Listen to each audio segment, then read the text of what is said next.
And today, Gregory Woolley was gunned down in a parking lot in broad daylight.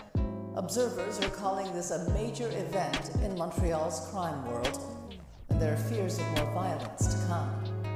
He founded a group called the Syndicate. He was the main boss of that group, which were mainly Haitian gangs working for the Hells Angels back then. 10 years after that, he became a member of a rocker, which is the strikers for the Hells Angels, the first black man to do so. A bit of time after that, he became a Hells Angels, which is the only black member of the Hells Angels here in Quebec. Influential organized crime figure Gregory Woolley was killed in broad daylight, according to CTV News sources. The Sûreté de Québec says local police received reports of gunfire in this Saint-Jean-sur-Richelieu parking lot near a CLSC around 10:30 this morning. When they arrived, a man in his 50s was transported to the hospital where he was declared dead. He was a very hardcore drug trafficking leader in Montreal, working with the Hells Angels, working with the Sicilians, the Mafia. He was linking them all together. He's gone, and he's a big man gone for now, criminal-wise. He was a black member of a Hells Angels support group called the Rockers, when the Hells Angels usually don't accept non-whites. He was tied to Vito Rizzuto, the godfather of the Mafia. Show your face!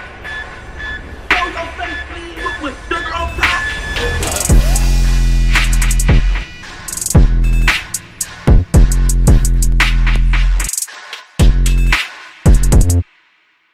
Hey, what's up, y'all? Y'all know my slogan. I don't know it all,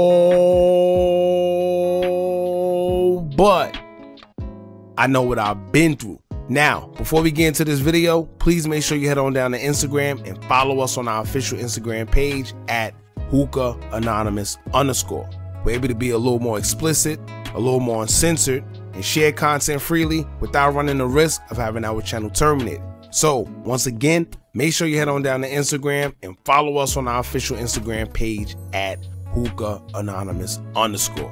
We're almost at 100,000 subscribers, so if you like this video, make sure you subscribe and hit that bell so you're notified every time we drop new content. Now let's get into what you guys came here to see.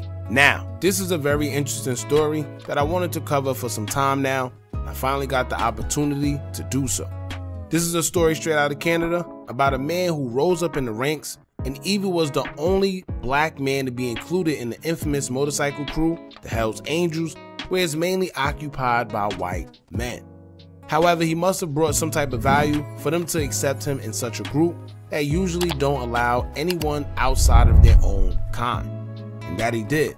Gregory had a major influence amongst Montreal's criminal underworld and actually bridged the gap between two factions that both operated on their own terms but was big in their own right. The Montreal Mafia and the Hells Angels would come together and operate on certain levels, and it was all thanks to Gregory Woolley. Greg formed relationships with guys such as Vito Rizzuto, a Montreal mob leader who was accused of taking the lives of 3 men in Brooklyn before he passed away. Gregory has gained recognition for his life of crime during the 90s and for also being a part of a small group of guys that would take the life of a Hells Angels rival member, which led to his introduction to a Hells Angels support gang known as the Rockers. The Rockers was a small group of guys that were like a subset to the Hells Angels that helped them fight their battles between 1994 and 2002. They were pretty much the enforcers. Gregory will also become the bodyguard of a senior Hells Angels leader by the name of Maurice Boucher. Gregory took a lot of losses, whether it was friends, money, or even time, as he was incarcerated for drugs, conspiracy, and other acts when it came to breaking the law. Although Gregory made a lot of money and was accused of taking the lives of others, he would get his karma the same way as his life was ended in the parking lot as he stepped out of his Lamborghini Urus. Gregory's story is unique from his come up all the way until the day his life was taken in November of 2023. One of the few criminals at his rate that was able to survive the 90s and make it all the way up until current time. So make sure you hit that thumbs up button so we can get this video into the algorithm and spread awareness. And if you aren't subscribed to the platform already, make sure you take the time out to do so now. Now let's get into it. Gregory Picasso Woolley was born February 26, 1972 in Tabar, Haiti. Although he was born there, his parents left early in his childhood to escape poverty and migrated to the Saint Michel neighborhood of Montreal. This is where he would learn everything as a child growing up and running the streets, which forced him to get into the gang life early and become very familiar with violence, which Gregory was no stranger to. At just the age of 17, Gregory took the life of a rival Haitian-Canadian street gangster, and that's where the alias Picasso originated from. It wasn't too long after that, Gregory will form his own street gang known as Master B, who are a group that purchased drugs from a senior Hells Angels leader at the time by the name of Maurice Boucher. The friendship between Greg and Maurice was kind of unique considering the fact that Maurice was once a part of a white supremacist biker gang known as the SS, which was formed solely to beat up the other immigrants that weren't white. With Greg obviously being a Haiti immigrant that clearly wasn't white, for them to form a relationship with each other was pretty strange. However, Maurice and Greg were so close that Maurice trusted Gregory enough to be his bodyguard and relied on him to protect his life. Now, could it be the fact that Gregory made himself loved by Maurice by being one of the biggest earners for the Rockers Motor Club, which Maurice made him the president of?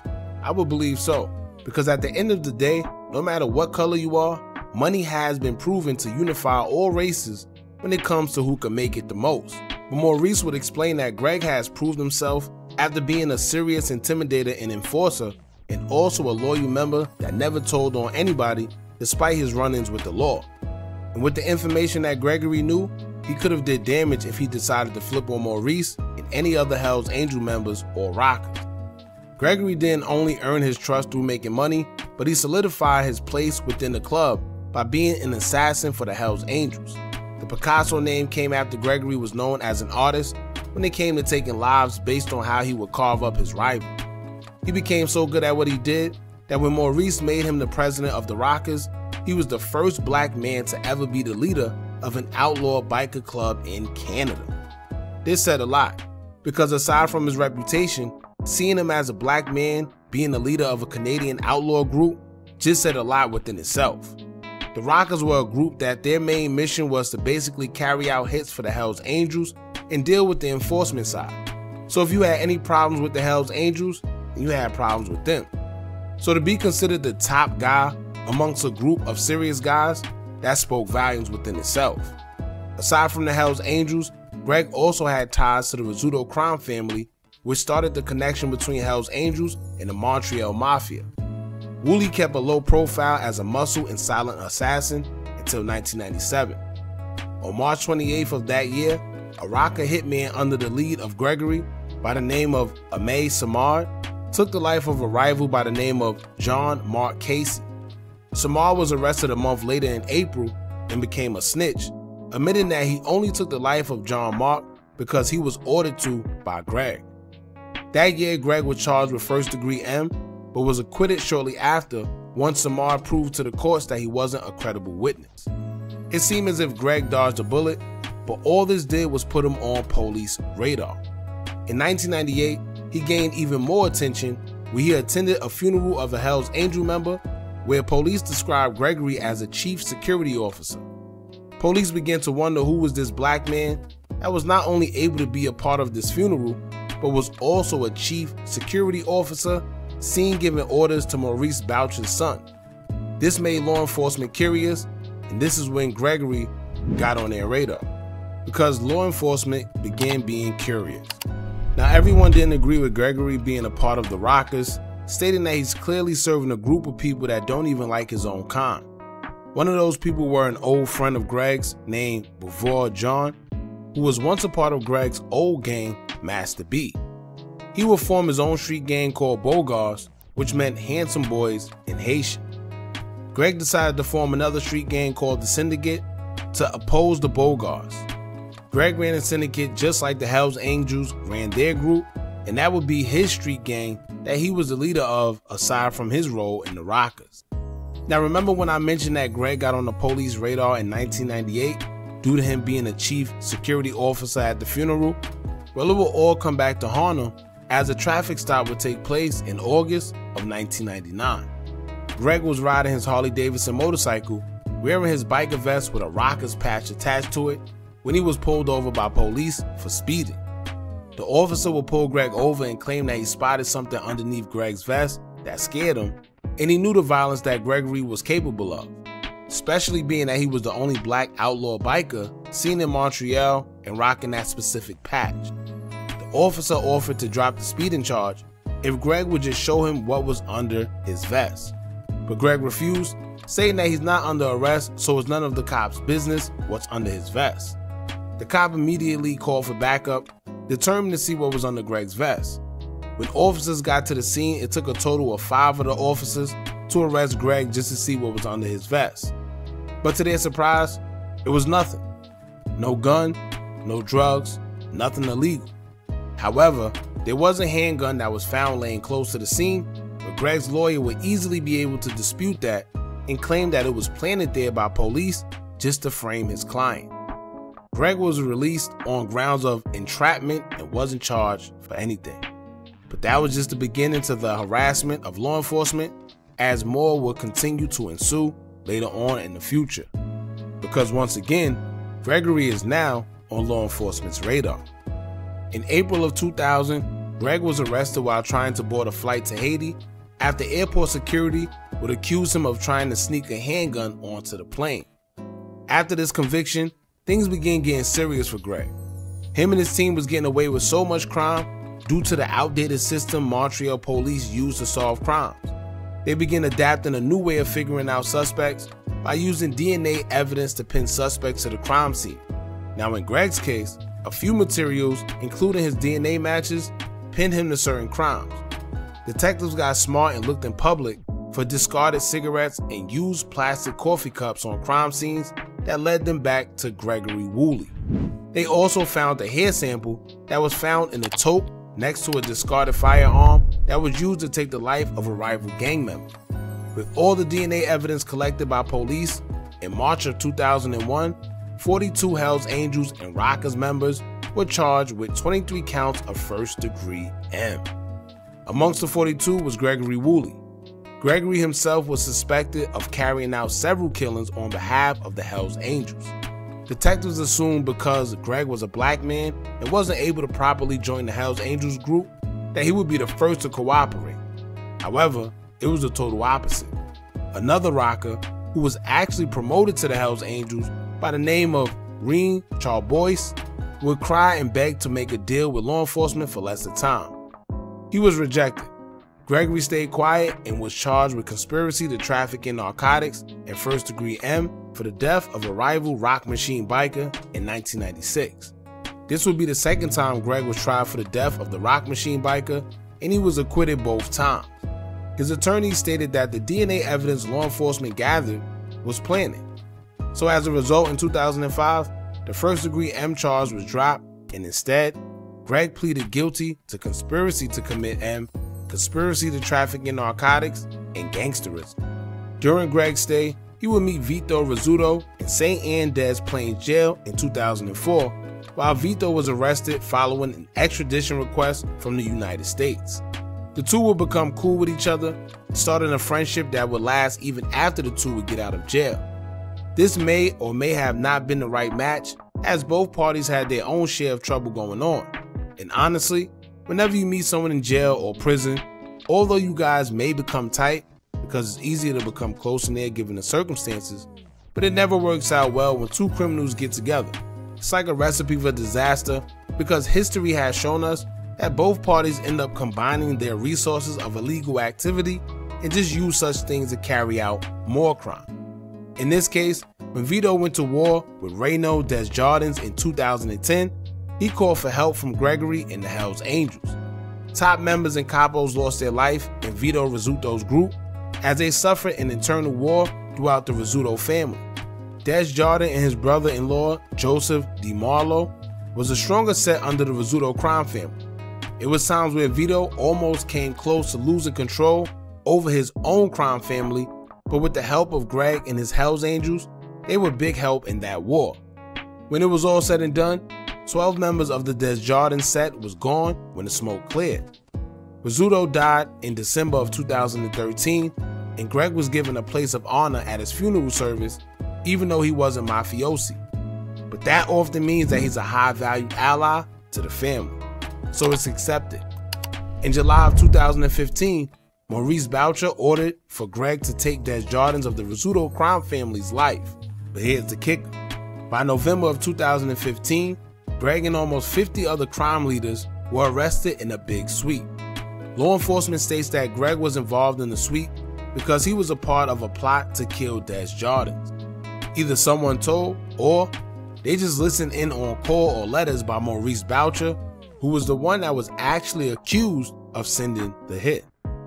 By October of 2018, Greg was able to weasel his way out of that charge and will only be found guilty of gangsterism and conspiracy to traffic narcotics after investigations prove Greg sold 119 keys of CC throughout Montreal from 2011 to 2015. By 2021, Gregory was released on parole and maintained a low profile after his return to society. He started dating and got engaged to Christelle Hort, who was known as a French-Canadian reality TV star in Quebec. They bought a very luxurious mansion worth almost $4 million, which included a built-in sound system, in-ground swimming pool, and a 400-bottle cellar. Even though Greg seemed to be living life and staying off the radar, it's clear that his deadly past was still following. In May of 2022, someone did a drive-by shooting on his house. Then in August of that same year, someone burned down his garage. It was even an incident where someone targeted the wrong house and attacked their neighbor's house instead. So clearly someone wanted to send a message to Greg, or they wanted him that bad. One thing I always say is just because you decided to leave the streets alone, don't mean that the streets will leave you alone. Sometimes you may have caused grief that people may never forget and want revenge for, no matter how long it takes. On that note, on November 17th, 2023, Gregory Woolley was gunned down in a parking lot in front of his fiancée and their child. As he was getting out of his Lamborghini truck with his family, suspects would pull up shooting and striking Gregory multiple times, making sure that the job was done. Greg's death was rare because in the underworld of Canada, it's code of violation to take a man's life in front of his wife and or children, which means that whoever carried this out just flatly didn't care, or they wanted him that bad. They wanted Gregory done. There's no official confirmed suspects in custody, and I doubt there will be based on the life that Gregory led while he was here. To law enforcement, they just see it as another violent leader gone. Now I wanted to mention something that I found very interesting when it came to Gregory Woolley. It's said that he was very violent and very impulsive, meaning he could flip and become violent the minute he feels some type of way towards someone based on the circumstance. Now the last time Gregory Woolley went to prison, he got a psychological evaluation done due to the outlandish rage that he had built inside him. The psychologist would describe Woolley as very dangerous, in addition to having excessive anger and tendencies to kill. The psychologist will also report that Woolley suffered from low self-esteem and poor judgment, which may be the result of why he's so quick to flip out and deal with consequences later.